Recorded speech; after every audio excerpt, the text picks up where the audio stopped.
ಸ್ನೇಹಿತರೆ ನಮಸ್ಕಾರ. ಇವತ್ತು ನಾನು ನಿಮಗೆ ಒಂದು ಮೈ ಜುಮ್ಮನಿಸೋ ಕತೆ ಹೇಳ್ತೀನಿ. ನಾವು ಸಾಮಾನ್ಯವಾಗಿ ಹೆಣ್ಣು ಮಗು ಹೆರೋದನ್ನ ಕೇಳಿದೀವಿ, ನೋಡಿದೀವಿ.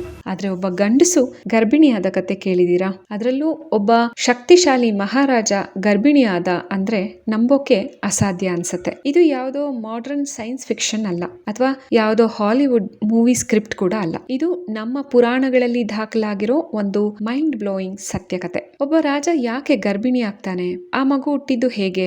ಆ ಮಗುವಿಗೆ ಹಾಲು ಕುಡಿಸಿದ್ದು ಯಾರು? ಇವತ್ತಿನ ಈ ವಿಡಿಯೋದಲ್ಲಿ ರಾಜ ಇವಾನ್ಶ್ವನ ಸಂಪೂರ್ಣ ಜೀವನದ ಅಚ್ಚರಿಯ ಘಟನೆಗಳನ್ನ ತಿಳ್ಕೊಳ್ಳೋಣ. ಕೊನೆವರೆಗೂ ವಿಡಿಯೋ ನೋಡಿ, ಯಾಕೆಂದ್ರೆ ಈ ಕತೆ ನಿಮ್ಮ ಜೀವನದ ಪರ್ಸ್ಪೆಕ್ಟಿವ್ ಅನ್ನೇ ಬದಲಾಯಿಸ್ಬಿಡುತ್ತೆ.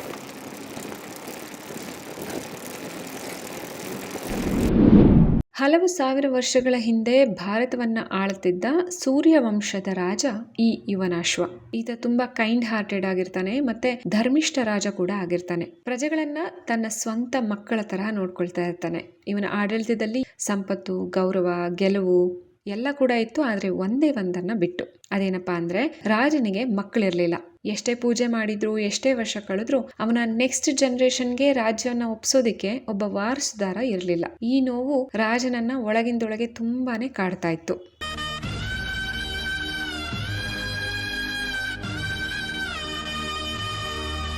ಮಕ್ಕಳಿಲ್ಲ ಅನ್ನೋ ಕೊರಗಿನಿಂದ ಬೇಸತ್ತಿದ್ದ ರಾಜ ಕೊನೆಗೆ ಒಂದು ನಿರ್ಧಾರ ಮಾಡ್ತಾನೆ. ತನ್ನ ರಾಜ್ಯನೆಲ್ಲ ಮಂತ್ರಿಗಳಿಗೆ ಒಪ್ಪಿಸ್ಬಿಟ್ಟು ಮನಃಶಾಂತಿ ಮತ್ತು ಮಗುವಿನ ವರಕ್ಕಾಗಿ ಕಾಡಿಗೆ ಹೋಗ್ತಾನೆ. ಅಲ್ಲಿ ಮಹಾನ್ ಋಷಿಮುನಿಗಳನ್ನ ಭೇಟಿ ಮಾಡಿ ಕಠಿಣ ತಪಸ್ಸನ್ನ ಮಾಡ್ತಾನೆ. ಅವನ ಭಕ್ತಿ ಮತ್ತೆ ಅವನ ಡೆಡಿಕೇಶನ್ ನೋಡಿ ಋಷಿಗಳಿಗೆ ತುಂಬಾ ಖುಷಿ ಆಗತ್ತೆ. ಅವನಿಗಾಗಿ ಒಂದು ವಿಶೇಷವಾದ ಯಾಗವನ್ನ ಮಾಡ್ಲಿಕ್ಕೆ ಋಷಿಮುನಿಗಳು ಪ್ಲಾನ್ ಮಾಡ್ತಾರೆ.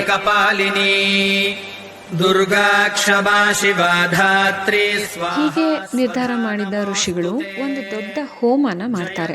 ಈ ಹೋಮದ ಅಂತ್ಯದಲ್ಲಿ ಒಂದು ಪಾತ್ರೆಯಲ್ಲಿ ಪವಿತ್ರ ಜಲ ಸಿದ್ಧವಾಗುತ್ತೆ. ಇದನ್ನ ರಾಜನ ಪತ್ನಿ ಕುಡಿದ್ರೆ ಖಂಡಿತ ಆಕೆಗೆ ಮಗು ಹುಟ್ಟುತ್ತೆ ಅನ್ನೋದು ಋಷಿಗಳ ಪ್ಲಾನ್ ಆಗಿರುತ್ತೆ. ಆ ಪವಿತ್ರ ನೀರಿಗೆ ಅಷ್ಟು ಪವರ್ ಇರುತ್ತೆ. ಯಾಗ ಮುಗಿದ ಮೇಲೆ ಸಹಜವಾಗಿ ಎಲ್ಲರೂ ಸುಸ್ತಾಗಿರ್ತಾರೆ. ಹಾಗಾಗಿ ಎಲ್ಲರೂ ಕೂಡ ಮಲಗ್ಬಿಡ್ತಾರೆ. ಆದರೆ ಅಲ್ಲಿ ಒಂದು ದೊಡ್ಡ ಟ್ವಿಸ್ಟ್ ಕಾದಿತ್ತು.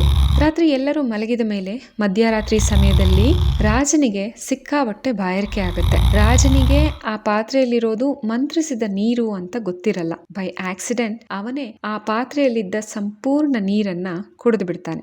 ಬೆಳಗ್ಗೆ ಎದ್ದು ನೋಡಿದ ಋಷಿಮುನಿಗಳಿಗೆ ಶಾಕ್ ಆಗತ್ತೆ. ಅಯ್ಯೋ ರಾಜ, ನೀನೇನು ಮಾಡ್ಬಿಟ್ಟೆ? ಅದು ನಿನ್ನ ಪತ್ನಿ ಕುಡಿಬೇಕಾಗಿದ್ದ ನೀರು. ಈಗ ಆ ಶಕ್ತಿ ನಿನ್ನ ಹೊಟ್ಟೆ ಸೇರ್ಕೊಂಡ್ಬಿಟ್ಟಿದೆ. ಇನ್ಮೇಲೆ ನೀನೇ ಗರ್ಭಿಣಿ ಆಗ್ತೀಯಾ ಅಂತ ಹೇಳ್ತಾರೆ.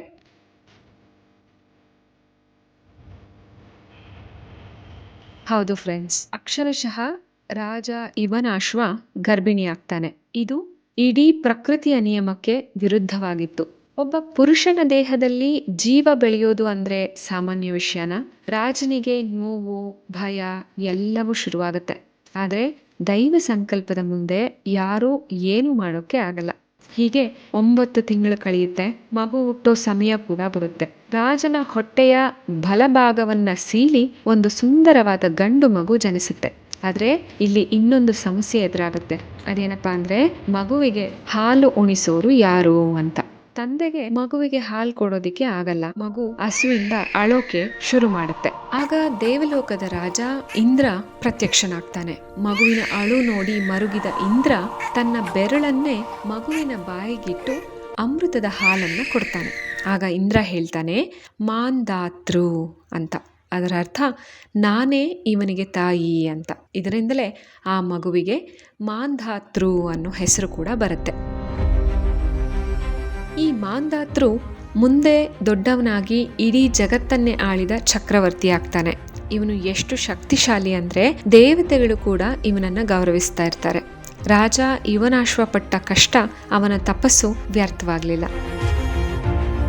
ಒಬ್ಬ ತಂದೆಯಾಗಿ ಮಗುವಿಗಾಗಿ ಆತ ಪಟ್ಟ ಪ್ರಸವ ವೇದನೆ ಇತಿಹಾಸದಲ್ಲೇ ಅಮರವಾಯಿತು. ಸ್ನೇಹಿತರೆ, ಈ ಕತೆ ನಮಗೆ ಏನ್ ಕಲಿಸುತ್ತೆ ಅಂದ್ರೆ ಮಗು ಅನ್ನೋದು ಕೇವಲ ಬಯೋಲಜಿ ಅಲ್ಲ, ಅದು ಒಂದು ಎಮೋಷನ್ಸ್ ಮತ್ತೆ ಸ್ಯಾಕ್ರಿಫೈಸ್ ಕೂಡ. ದೈವ ಶಕ್ತಿ ಮುಂದೆ ಲಿಂಗ ಭೇದವಿಲ್ಲ ಅನ್ನೋದಕ್ಕೆ ಈ ಕಥೆನೇ ಸಾಕ್ಷಿ. ನಿಮಗೆ ಈ ಅಚ್ಚರಿಯ ಕತೆ ಮೊದಲೇ ಗೊತ್ತಿತ್ತಾ ಅಥವಾ ಇದು ಫಸ್ಟ್ ಟೈಮ್ ಕೇಳ್ತಿದ್ದೀರಾ? ಕಮೆಂಟ್ ಮಾಡಿ ತಿಳಿಸಿ. ವಿಡಿಯೋ ಇಷ್ಟ ಆಗಿದ್ರೆ ಖಂಡಿತ ಲೈಕ್ ಮಾಡಿ, ಮತ್ತೆ ಇಂತಹ ಇಂಟ್ರೆಸ್ಟಿಂಗ್ ಪುರಾಣ ಕಥೆಗಳಿಗಾಗಿ ನಮ್ಮ ಚಾನೆಲ್ನ ಸಬ್ಸ್ಕ್ರೈಬ್ ಆಗೋದನ್ನು ಮರಿಬೇಡಿ. ಧನ್ಯವಾದಗಳು ಸ್ನೇಹಿತರೆ. ಮುಂದಿನ ವಿಡಿಯೋದಲ್ಲಿ ಸಿಗೋಣ. ಜೈ ಹಿಂದ್, ಜೈ ಕರ್ನಾಟಕ.